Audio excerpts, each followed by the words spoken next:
Halo saudaraku, senang sekali saat ini kita jumpa lagi di Wulan Handayani Channel, dan kali ini saya kedatangan tamu yang luar biasa di talk show inspiratif kita, yaitu Bapak Wisnu Wardana. Beliau sebagai ketua tim harian tim pemenangan Ibu Risma Gushan.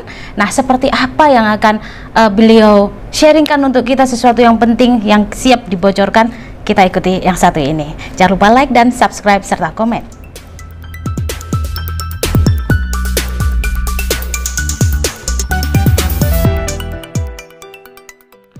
Baik, Pak Wisnu, selamat Assalamualaikum. siang. Waalaikumsalam. Warahmatullahi wabarakatuh. Waalaikumsalam. Selamat siang. Ya. Baik, Pak Wisnu, ini kan banyak nih masyarakat Jawa Timur ingin tahu tentang pilkada Jatim kali ini.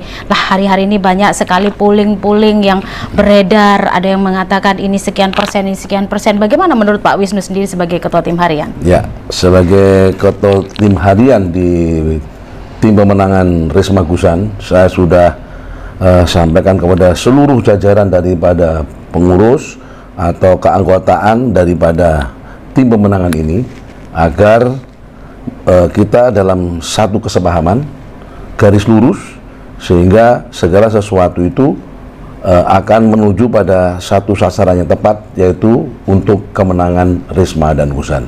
Sehingga dalam bentuk strategi, dalam bentuk pelaksanaan, eksekusi daripada mission yang akan kita lakukan, tentunya semuanya berpadu pada satu one gate, satu pintu, sehingga seluruhnya akan seragam menuju kemenangan, persatuan dan kesatuan yang kita utamakan.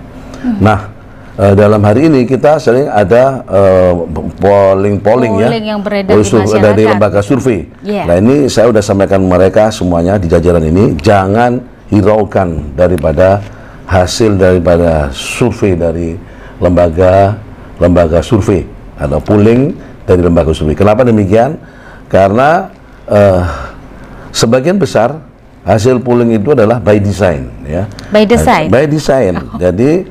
Jadi polling itu tergantung siapa yang meminta dan siapa yang membiayai. Dan siapa yang order gitu, Pak, ya? Ya, by order. Nah, itu yang sudah tidak bisa dipungkiri lagi.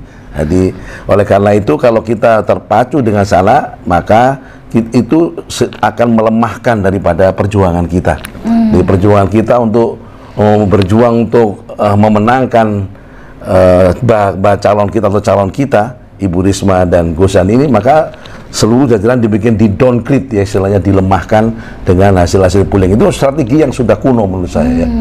Jadi hal-hal seperti ini adalah suatu cara yang sudah lama sekali itu diterapkan ketika mulai terjadinya polling survei ini menjadi istilahnya membahana, ya, menjadikan sesuatu yang patokan, ya, sedikit polling patokan, sehingga dikit-dikit, iya, kalau sudah sehingga polling, akhirnya kita jadi ya sudahlah, kalau pollingnya ini yang besar, saya ikut sana, begitu. Ya, benar. Jadi polling ini memang untuk menggiring daripada Indonesia, masyarakat agar terbawa di dalam obsesi daripada lembaga survei itu, sehingga dengan demikian lembaga survei itu akan mengarahkan masyarakat supaya nantinya hasil pada pemilihan umum, bahkan dari pihak yang berwenang, itu bisa mengarah atau menyesuaikan daripada hasil polling, tergantung daripada mereka melakukan lobby-lobby. Nah, ini yang terjadi seperti itu. Lalu karena itu salah satu hal yang untuk mengalahkan ini, maka memang ini harus dilawan, ya, lawan dan lawan. Itu satu jalan adalah dengan berusaha dengan sungguh-sungguh, berusaha dengan sungguh-sungguh untuk bekerja keras, ya, memengaruhi daripada masyarakat pemilih, mendapatkan empati sehingga mendapat simpati masyarakat, sehingga tidak mudah tergoyahkan dengan obsesi-obsesi yang mereka bikin. Nah, ini akan menghancurkan mereka. Nah, jadi kalau sudah masyarakat itu sudah empati dengan salah satu calon, ya, atau calon yang kita usung itu, maka nanti akan terbentuklah simpati. Kalau udah simpati itu udah pertama kali senang, kemudian tertarik. Kalau tertarik udah senang, itu sudah tidak bisa diubah walaupun dengan duit berapapun, itu mereka akan tetap memilih yang mereka senangi. Iya. Gitu. Nah, Pak, sebenarnya ini untuk menimbulkan rasa senang. Kadang-kadang kan kalau kita tidak kenal, kita tidak sayang. Nah, kadang masih banyak juga masyarakat yang belum tahu kenapa kok harus memilih Ibu Risma dan Gus Han. Nah, menurut Bapak kan ini ada 3 pasangan calon. Nah, kenapa kok harus memilih Ibu Risma dan Gus Han? Bagaimana menurut Pak? Ya. Jadi kalau kita lihat ke belakang bahwa Jawa Timur itu dari dulu sampai sekarang itu ya begini-begini aja yang terjadi. Setiap ada kepemimpinan tidak terlalu atau bahkan tidak menunjukkan satu perubahan yang signifikan bagi Jawa Timur. Dan itulah seorang pemimpin dibutuhkan yang benar-benar pemimpin yang sungguhan, ya. Seorang pemimpin yang memiliki kapasitas, seorang pemimpin yang memiliki kapabilitas untuk memimpin sebuah wilayah yang begitu besar seperti Jawa Timur. Nah, seperti Bu Risma ini dan Gus Han ini adalah sosok yang sudah teruji, ya, yang sudah membuktikan hasil kerjanya. Jadi hasil kerja itu bukan hanya mengikuti daripada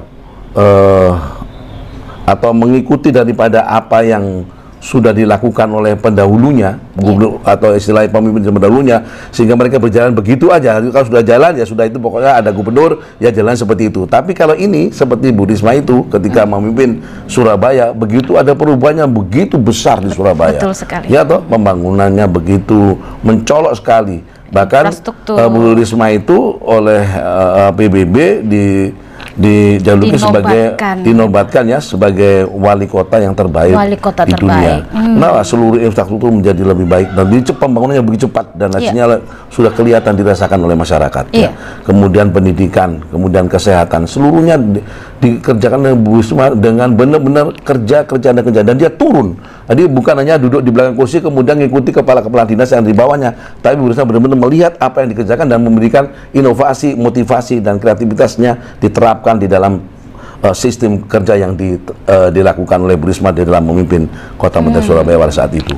Ya. Dan akhirnya terjadi banyak perubahan yang positif perubahan besar, untuk masyarakat. Tidak hanya kemudian taman-taman yang begitu indah ya, tetapi sebenarnya seluruhnya itu integrated ya, integrated ya. Betul sekali, Pak. Ya, ekonomi rakyat juga. Ya, ekonominya semakin bagus, ya. Take home pay daripada masyarakat Surabaya begitu naik, begitu bagus ya.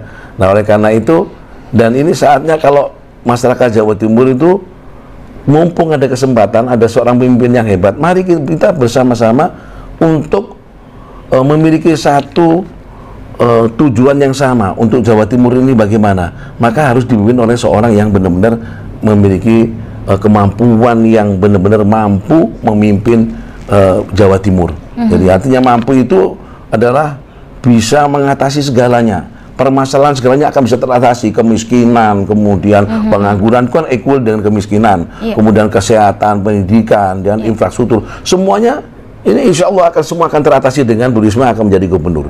Ini suatu kesempatan, dan kesempatan ini untuk memilih. Mari kita memilih yang terbaik untuk Jawa Timur ini. Kita ini adalah Jawa Timur barometer seluruh provinsi di seluruh Indonesia. Kita gunakan kesempatan pulang yang baik ini, mumpung ada pemimpin yang seperti ini, untuk untuk mendapatkan pemimpin seperti ini, untuk berikutnya itu belum tentu kita mendapatkan. Ini bagi masalah itu saya himbau betul ini, mari berpikirlah yang positif untuk anak bangsa, untuk generasi penerus kita akan menjadi generasi yang lebih baik dan generasi yang benar-benar mendapatkan sesuai dengan cita-cita daripada pendiri bangsa ini, masyarakat yang adil, makmur, dan berkeadilan dan berkemakmuran yang merata. Amin, amin. Itu harapan kita semuanya ya Pak, sehingga kita, apalagi kita masyarakat kecil ini bisa merasakan dampaknya punya gubernur yang luar biasa, yang memang mengerti seluruh masyarakat. Benar sekali. Termasuk saya sangat tertarik dengan pendidikan gratis, tentang bagaimana kepada nelayan dan sebagainya. Bagaimana Bapak program-program yang khususnya di bidang pertanian dan nelayan tadi, Pak? Ya, jadi memang pendidikan gratis itu sudah selayaknya sebuah negara seperti Indonesia yang gemari Pak Loh Jinawi ini kan sebenarnya kekayaannya sangat luar biasa. Kenapa kita masih membayar sekolah, masih membayar? Ini saya sampai heran. Dan ini Bu Risma ini satu-satunya seorang tokoh nanti yang harus kita dukung penuh agar bisa mewujudkan apa yang menjadi cita-cita bangsa ini, cita-cita menjadi bangsa ini. Jadi pendidikan memang harus gratis, tidak hanya gratis di pendidikan negeri aja, di swasta harus gratis. Dan tidak ada lagi pungut-pungutan baju, seragam, apalagi tetek bengeknya itu harus hilang. Ini Bu Risma akan menghilangkan itu semuanya. Dan inilah bentuk daripada komitmen seorang pemimpin. Pemimpin itu mesti berkomitmen dan mewujudkan, tidak hanya omong-omong. Ya, yang terjadi kan sekarang mulai gubernur mana? Mulai dulu sampai sekarang pemimpin kita ini omong-omong aja. Pokoknya di gubernur sudah selesai. Jadi gubernur apa yang dikerjakan, apa yang ditunjukkan, apakah signifikan dengan apa yang menjadi cita-cita bangsa ini udah nggak kelihatan. Cuma ikut kerjanya dinas seperti ini sudah dibaca dinasnya aja begini. Nah ini hasil daripada pekerjaan atau daripada kinerja daripada seorang pemimpin. Jadi sebenarnya tidak begitu. Pemimpin itu harus tampil di depan, menunjukkan kepada bangsa ini saya tampil ada masalah, tahu betul dia masalahnya. Begitu kalau dinas yang di bawahnya begitu kurang pas, langsung ditegur dinas itu. Iya benar. Ini yang dijalankan oleh Ibu Risma dalam menjalankan pemerintahan ke daerah atau pemerintahan kota Surabaya kemarin. Dan ini mari kita teruskan ke lebih besar lagi Jawa Timur. Ya, ini kesempatan yang emas. Saudara-saudaraku yang tercinta di Jawa Timur, mari ini kesempatan emas. Mari kita sama-sama milih, bukan untuk kita, untuk anak bangsa, untuk penerus kita besok, agar menjadi lebih baik bangsa ini, agar sekolahnya lebih bagus dan mereka akan termotivasi ya untuk menjadi. Baik Pak Wisnu, ini saya tertarik sekali mengenai pendidikan, program yang paling menantang. Banyak orang juga mengatakan nggak mungkin pendidikan bisa gratis. Nah, bagaimana menurut Pak Wisnu program pendidikan gratis yang memang diberikan oleh Ibu Risma untuk masyarakat Jawa Timur? Ya, memang Bu Risma sudah berkomitmen ya. Kalau nanti beliau dan Gusan terpilih menjadi gubernur, maka program pendidikan ini akan diberikan gratis ya. Dan gratis itu untuk SMA, SMK dan yang sederajat. Tidak hanya untuk negeri tapi juga untuk swasta. Dan gratis ini tidak hanya gratis SPP aja, tapi secara keseluruhan. Termasuk biasanya ibu-ibu itu kan masih ada harus bayar ini, bayar itu, bayar seragam sekolah, bayar buku ini, buku itu, ya kan? Macam-macam, ada koperasi gini, nanti tidak boleh ada lagi itu. Jadi tidak ada beban lagi bahwa dikatakan oleh Bu Risma ada anggaran yang sudah disiapkan, ada anggarannya itu. Dan itu bisa disampaikan anggaran dengan PAD yang 33,3 triliun itu setahun itu. Begitu besarnya. Kalau untuk pendidikan yang cuma berapa, itu nanti pasti akan bisa terlaksanakan. Nah, tinggal kemauan seorang pemimpin. Maka memang kita butuhkan seorang pemimpin yang sejati. Bu Risma ini dan Gusannya adalah pemimpin yang sejati, artinya the pure leader. Pemimpin yang benar-benar pemimpin yang care terhadap masyarakat. Dari perhatiannya benar-benar dicurahkan untuk kepentingan masyarakat Jawa Timur. Sehingga hal-hal yang sepele pun akan menjadi perhatian beliau. Nah, seperti pendidikan, terus kemudian di pendidikan itu ada kan sampai sekarang kan masih ada tercuit di mana-mana. Ini katanya gratis, tapi masih ada kita dimintai begini, mintai itu, ibu-ibu kan begitu. Nah, nanti ini di bawah kepemimpinan Bu Risma Jawa Timur akan bebas dari segalanya, gratis segalanya di sekolah SMA maupun SMK. Nah, tujuannya memang negeri ini kan kaya raya, gemah ripah lojinawi. Jadi kalau seorang pemimpin tidak bisa memberikan kontribusi, tinggal berkontribusi aja, anggaran sudah ada, tinggal merentahkan aja, kalau tidak bisa berarti dia itu bagaimana seorang pemimpin seperti ini, ya kan? Nah, anggarannya sudah disiapkan, ya, dan anggarannya cukup. Kenapa tidak dilakukan? Hanya care, inilah perhatian seorang pemimpin kepada masyarakat Jawa Timur, untuk kepentingan Jawa Timur, untuk kepentingan masa depan Jawa Timur, untuk kepentingan ketika anak-anak kita menuju era Indonesia emas. Jika sudah dipersiapkan sekarang ini, mulai awal mereka sudah tidak dibebani apapun orang tuanya, sehingga anak-anak bisa sekolah dengan benar-benar nyaman sekolah, dan sekolah di SMA maksudnya mereka tidak terbebani, dan akhirnya mereka dapat belajar dengan sebaik-baiknya dan bisa menemui pelajaran sesuai dengan apa yang kurikulum yang ada. Bahkan nanti istilahnya alih teknologi ini harus begitu cepat, harus dilakukan di Jawa Timur ini, sehingga nanti Jawa Timur itu diharapkan akan menjadi contoh ya, sebagai contoh bagi provinsi lain ya, sebagai suri toladan, tidak contoh, sebagai menteladani daripada provinsi lain bahwa Jawa Timur ini mampu menciptakan anak-anak bangsa yang berkelas dunia yang akan dipimpin oleh Bu Risma nanti mengarah ke sana.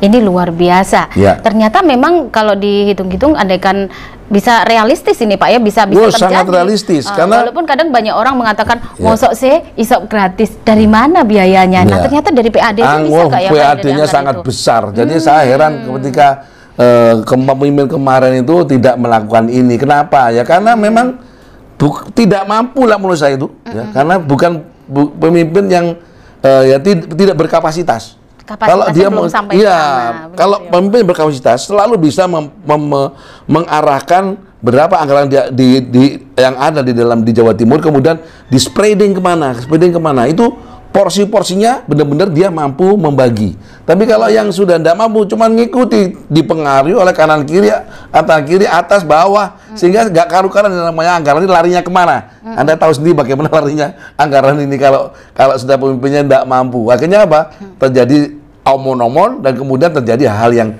sangat-sangat mengecewakan masyarakat Jawa Timur khususnya.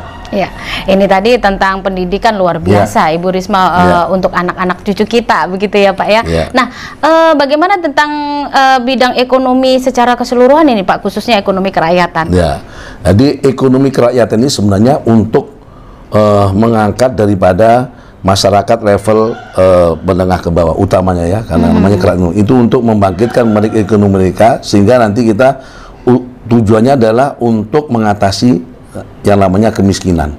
Jadi kemiskinan ini harus zero menurut saya. Jadi kalau Bu Risma bahwa kemiskinan kalau sekarang ini masih 10%, di bawah Bu Risma saya yakin 0,00001%. Yakin saya. Kenapa? Karena Bu Risma punya tekad bulat yang luar biasa dengan membangkitkan ekonomi kerakyatan dan mensinergikan ekonomi kerakyatan dengan sumber daya yang ada, ya, sumber daya manusia maupun sumber daya alam yang ada, kemudian sumber daya daripada penerimaan pendapatan asli daerah yang ada, dipadukan itu kemudian untuk mendongkrak daripada ekonomi kerakyatan yang sekarang ini masih diselimuti. Hasilnya adalah bahwa kemiskinan masih tertinggi di Indonesia. Ini harus habis, ya, harus habis dengan memberikan motivasi-motivasi, ya, dengan membuka lapangan-lapangan kerja yang ada. Ini juga bagian daripada untuk mengentas daripada kemiskinan, karena sebenarnya kemiskinan dengan memberikan lapangan kerja yang lebih luas, otomatis pengangguran itu akan terkurangi. Bahkan kita minta habis pengangguran, jangan ada pengangguran di Jawa Timur. Malu-maluin kalau masih ada pengangguran Jawa Timur ini. Pemimpin harus berpikir, kalau perlu copot saya jadi gubernur kalau nggak bisa ngatasi ini, harusnya begitu. Saya yakin Bu Risma di dalam hatinya seperti itu. Pilih Bu Risma, pasti akan terlatih segalanya di Jawa Timur. Tidak hanya hal seperti ini. Kalau soal kemiskinan ini sebenarnya sepele ya. Jadi sebenarnya karena dengan kita dengan mendongkrak ekonomi kerakyatan, kemudian kita selesaikan pengangguran di Jawa Timur, otomatis kemiskinan sudah zero. Sudah sangat bisa teratasi. Dan ini bukan hanya slogan, ini bisa dibuktikan. Dan ini satu bukti ketika kita dongkrak itu ekonomi kerakyatan, otomatis mereka bangkit semua, lubang-lubang ruang-ruang kerja begitu banyak diciptakan. Ya toh? Hubungan antara industri yang maju itu digabungkan sehingga mereka harus ikut bersinergi untuk mendongkrak ekonomi kerakyatan ini. Nah, itu pasti akan terjadi. Pasti akan terjadi dan pasti akan terjadi. Amin. Dan ini harapan kita semua sebagai masyarakat Jawa Timur, begitu ya Pak ya. Nah, makanya pilih Bu Risma. Nah, supaya pilihan itu terwujud, supaya maksudnya mimpi kita terwujud, apa yang kita harapkan bisa terwujud semuanya, baik pendidikan, perekonomian kita, masyarakat kecil. Nah, pilih Ibu Risma, karena beliau yang akan mumpung ada pemimpin sekelas Bu Risma, mumpung ada pemimpin yang memiliki jiwa seperti Bu Risma, mari kita gunakan kesempatan ini untuk menjadikan, jangan sampai seperti orang Bu Risma ini nanti suatu akan diambil oleh provinsi lain. Ya, karena ini miliknya Jawa Timur. Mari kita Beledoskan istilahnya kalau orang Jawa Timur bilang ya, kita ledakan di Jawa Timur ini dengan pemimpin yang luar biasa ini. Kita berikan ruang untuk Bu Risma agar memimpin Jawa Timur dan menjadikan Jawa Timur sebuah provinsi yang terhebat, tidak hanya di Jawa Timur, tapi nanti di Indonesia, bahkan di seluruh dunia. Insya Allah, saya yakin akan tercapai hal itu. Amin, amin. Baik, terima kasih luar biasa motivasinya, sharingnya ke kita saat ini Pak Wisnu. Terima kasih, semoga ini bermanfaat. Jadi sekali lagi saya bilang, peluang bagi masyarakat Jawa, peluang mempunyai pemimpin seperti ini. Mari kita berbondong-bondong, kesempatan yang bagus ini kita gunakan untuk memilih yang terbaik ya, seperti Bu Risma ini, sehingga nantinya akan benar-benar memberikan manfaat bagi anak cucu kita. Anak bangsa ini menjadi tidak susah lagi seperti kita. Jadi kalau udah pemimpinnya bagus, memberikan perekonomian yang bagus, otomatis tidak susah seperti kita dan tidak seperti yang lalu-lalu. Ini yang mari kita gunakan peluang ini sebaik-baiknya. Saudara-saudaraku, mohon kepada panjenengan semuanya, pilihlah yang terbaik untuk Jawa Timur, terbaik untuk anak-anak kita, untuk anak bangsa ini menuju Indonesia dalam menjemput Indonesia emas, Indonesia yang maju. Ya, jangan lupa 27 November pilih Ibu Risma dan Gusan nomor 3. Terima kasih sudah bersama kami. Jangan lupa like dan subscribe, bagikan video ini kemana-mana. Semoga bermanfaat bagi kita semuanya. Baik, terima kasih Pak Wisnu. Matur nuwun. Assalamualaikum. Waalaikumsalam. Terima kasih sudah menonton video kami. Jangan lupa like dan subscribe. Bagikan ke rekan-rekan Anda. Semoga bermanfaat.